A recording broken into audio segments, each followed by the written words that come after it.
everyone. So I missed doing an update last week, and so this is going to be 29 and 30 weeks.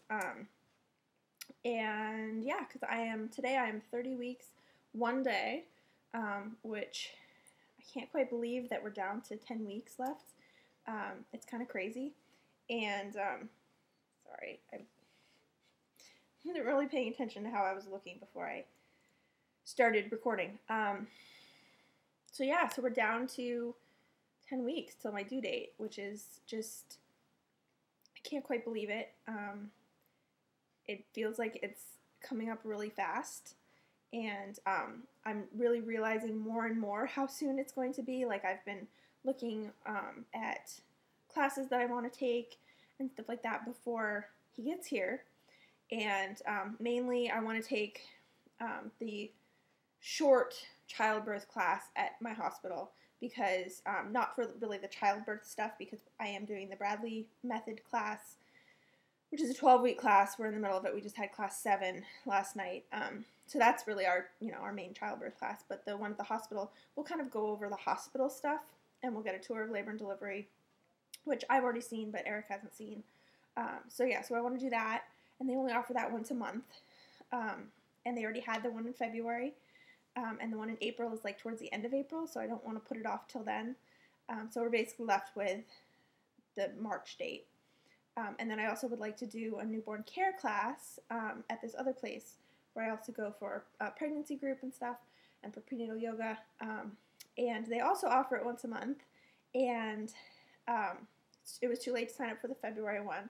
And the March one happens to be the same night as the childbirth class at my hospital. And then the one in April is towards the end of the month. So I'm planning, hopefully, on doing the one in April, because it seems unlikely. It's like a week before my due date or so. It seems unlikely that he'll come that early. So but it definitely feels like we're getting down to not that much time left, which is just really strange. So, yeah, but it's exciting. So this week, he's growing to be the size of a head of lettuce, which doesn't sound that big to me, but he's about 18 inches long and a little over 3 pounds. So that's cool. Like, thinking that he's 3 pounds is just, that seems so big. As far as symptoms go for last week and this week, I think I had said in my last video that I've been having more trouble sleeping. That's still an issue. I'm more tired during the day, which I think is partly from not sleeping well and partly just from being in the 3rd trimester and just being getting tired easier. And I feel like I am getting really big. People still say that I'm pretty small, relative to how far along I am, but I definitely am seeing a difference.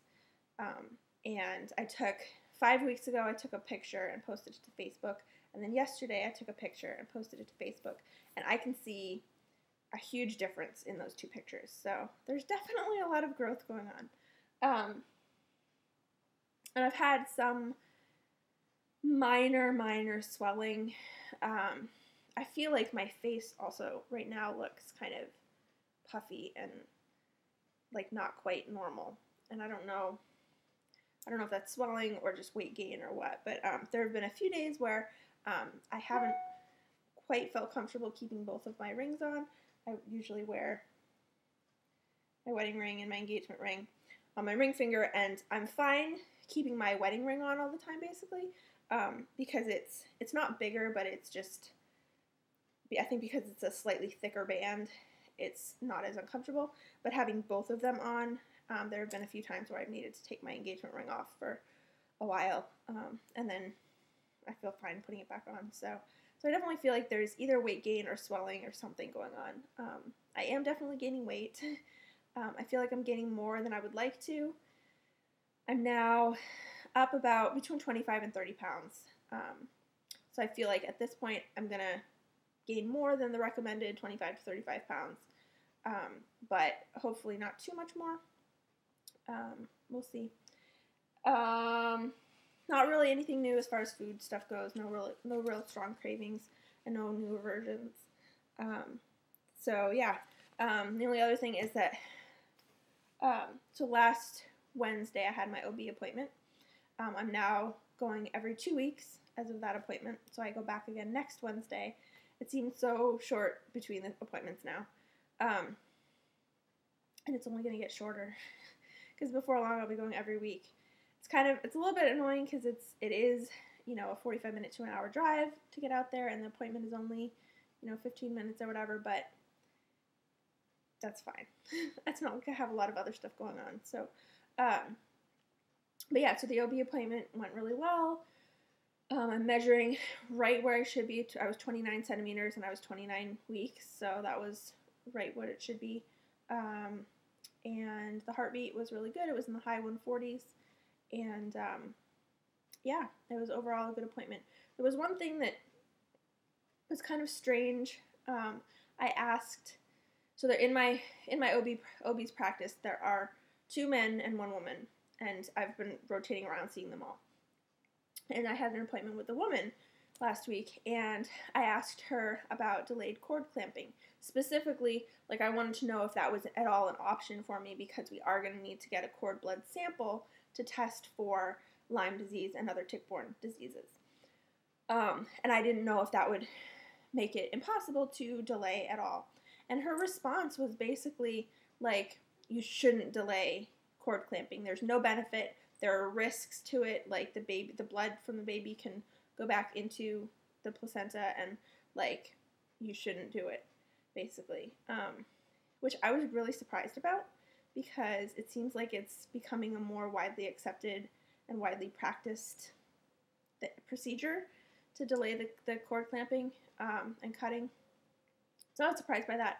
There is one other couple in my Bradley class who's going to the same hospital, the same OBs and everything, and so I asked her about it last night, if she had talked to any of them. And she had an appointment the same day with the same doctor and asked that and a couple of other things, and got not as strong a response, but like got the response that there's no benefit.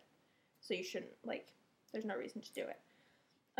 So I have an appointment with a different doctor next week, so I'll ask him about it. And if he's also, if it's like a practice-wide thing, it's not that they won't do it, but it would be a little bit harder to get them to do it. And really, like, I'm interested if they have information backing up their stance on it.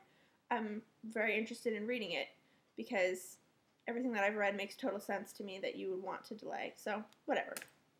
It was just a little bit surprising and made me a little bit like, I hope that I haven't like misjudged the practice. But I mean, they seem good overall, and I think it might have just been,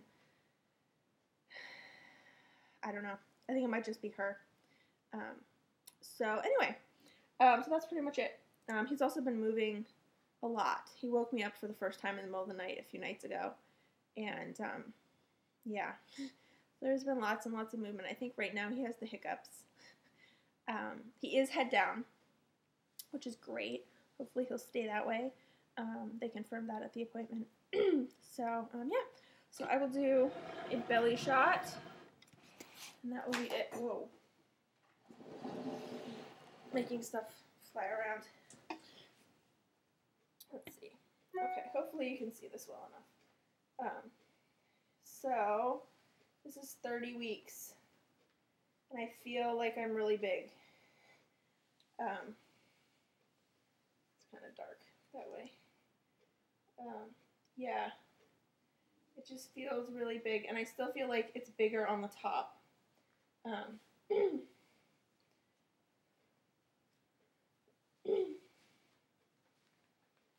here's the belly. And it's definitely pretty defined on the bottom. And it's like, I'm like widest right here. And I don't know if he's like pushing out here or what the deal is, but I'm definitely like, I feel pressure here. It's interesting. The other side. So that's that. So that's it for this week's update. Hope you're all doing well, and I will hopefully be back in the next few days to go through some of the baby buys that I've gotten, because I'm really behind in that. But if not, then I will be back hopefully for next week's 31-week update. Talk to you soon.